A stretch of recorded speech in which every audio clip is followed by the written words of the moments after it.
आज हामी कहाँ जान लाग्यो घोल ताप्रे खोज्न उखु खाँदै यता हेर त ओ कति मजा आइरह है यसलाई चाहिँ मन पर्दैन रे यो दरियालाई किनभने नि यसलाई यसको दाँत छैन तेरो उखु खान सक्दैन बङ्गाल यो बङ्गाली यता हेर त बङ्गालीलाई चाहिँ मन पर्दैन अरे यो राइनी बजाइले मात्रै मन पर्छ अरे तर हामी त उखु खाँदै हिँडेको है तपाईहरुलाई नि देखाउँछ हामीले घोल ताप्रे कसरी खोज्छ भनेर है अहिले एकछिनमा देखाउँछ है त ल तपाईहरु नि स्योर भिडियो आउँछ ल यसै जङ्गलको बाटो भएर जानुपर्छ है त्यो केही खानलाई जङ्गली भएर हामी जङ्गली चाहिँ हो हामी भन्दैनौँ है तर हेर्नुस् हामी यस्तो जङ्गलको बाटो भएर जानुपर्छ प्लस घोल ताप्रे भनेको तपाईहरुलाई पनि थाहा होला त्यो जडीबुटी जस्तै हो तर एकदम राम्रो हेल्थको लागि धेरै राम्रो हुन्छ त्यही खोज्न जान लाग्यो हामी है हेर्नु त जङ्गल डढेर यस्तो जङ्गलमा हामी हिँडिरहेको छौँ है ल हेर्नुहोस् कति राम्रो छ हाम्रो जङ्गल यहाँ राम्रो के भनेको बेत्री खोलाको पानी त सुकेछ नि के गर्ने होला नि हिँड्दै केटी हो अगाडि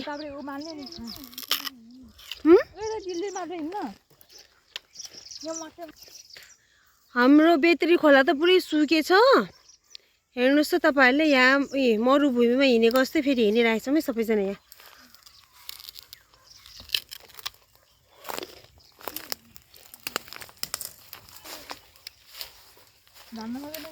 हामी उता खेततिर जाने हो यो पोखरीमा यो मिन एकदम गहिरो छ यो पोखरी चाहिँ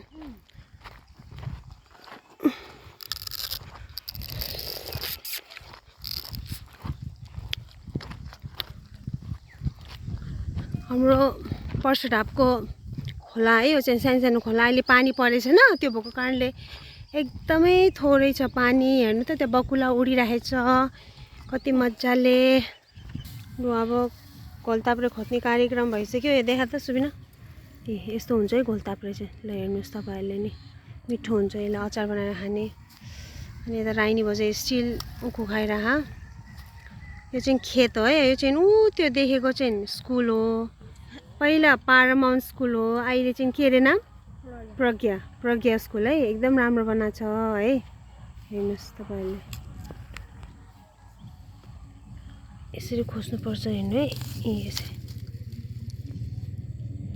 यसरी खोज्ने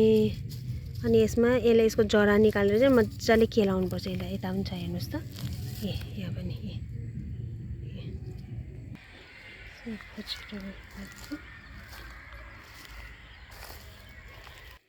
मैले चाहिँ यहाँ केलाउँदैछु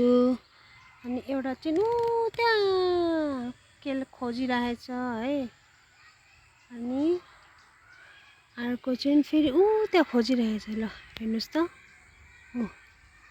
सबैले घोल ताप्रे नै खोजिरहेछ है तपाईहरु पनि खानु सिक्नु होला धेरै राम्रो छ हेर्नुहोस् त यसरी हुन्छ ल ठिक भयो यता देखा त म यहाँ प्लास्टिक दुई प्लास्टिक सुबिना दुई प्लास्टिक घोल ताप्रे पाइयो आजको मेहनतको फल ल अनि हाम्रो भिडियो अन्तिमसम्म हेरिदिनु भएको लागि धेरै धेरै धन्यवाद हैन त यता राइनी यता हेरेर भन् धन्यवाद भनेर भन् देखियो हाम्रो राइनी बजाइले कसरी भनेछ त्यो धन्यवाद भनेर ल हाम्रो यहाँ थोरै के गरे खोलाको भ्यू अलिअलि देखाउँछ है तपाईहरुलाई पक्नु है त कति फोहोर छ खोला चाहिँ यस्तो छ हाम्रो नेपालको हालत गाउँघरकै खोला भए पनि यस्तो छ हेर्नुहोस् सानो पानी बगेछ है यहाँ चाहिँ पानी हात धुनु पर्यो है अघि घोल ताप्रे खोजेको पानी मजा आछ ओइ धुन तिमीहरु पनि अब यो कस्तो सफी बनेको यार यिनीहरु त सफी के हो सफी बनेको एकदम सफी यो चाहिँ कहाँ जाने अरे यो बाटो धरमपुर शुक्रनगर जाने बाटो हामी घर फर्किँदैछौँ त्यो टाढाको देखेको सेतो घर हाम्रो चाहिँ टाढाबाट देखिरहेछ ल हेर्नुहोस् है त